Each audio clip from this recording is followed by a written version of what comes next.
silver. And the yellow comes out again. Whoa!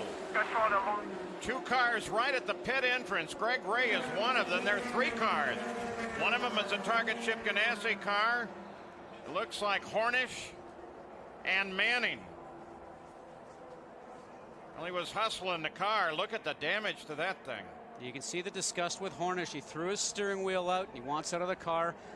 Both the left and the right side of it. He's probably obviously just ended up clipping the guys in front of him. So Hornish climbs out, no problem. Greg Ray is the blue number 13. Ray is out of the car. Guys, this is real lucky because that's in pit lane right now. It came in, hit the end of the attenuator. All 3 cars came in. If there was any pit stops going on at that point in time, that would have been very difficult. Oh, look how angry Manning is.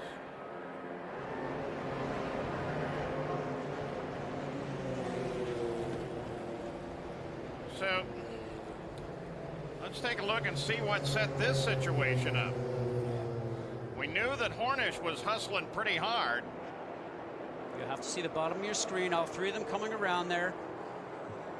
And Hornish was in the backside of it by the looks of it. He ended up just getting collected with everything that was going on.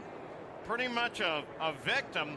That's an attenuated barrier, a barrier that can collapse on you at the end of the pits. It's been tested before, and it looks like it's done its work again, but it was more what Ray and Manning were doing than what Hornish was doing. Ooh.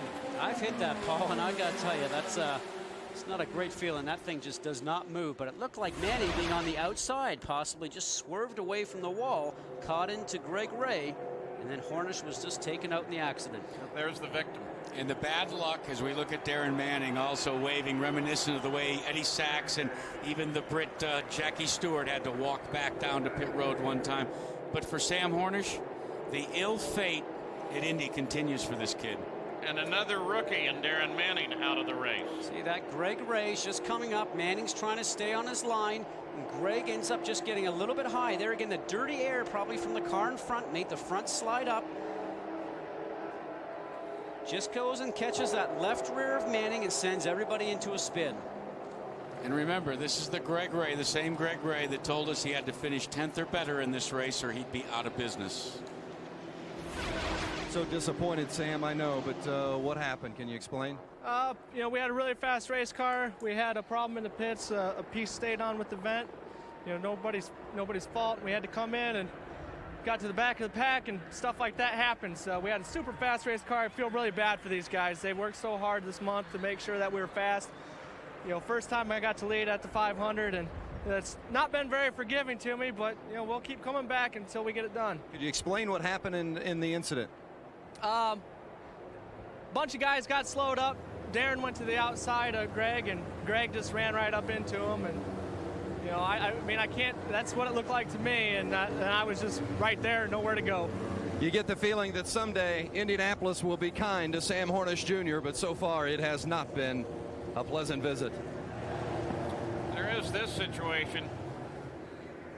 Looked like one of the safety workers. We'll find out the details on this and let you know. Of course, they're bringing him down from that area, but it's not one of the 3 drivers, obviously. You've seen them. Manning, Ray, and Sam Hornish. And Sam Hornish tries to hustle the car, but then he becomes a victim of an accident between Ray and Manning.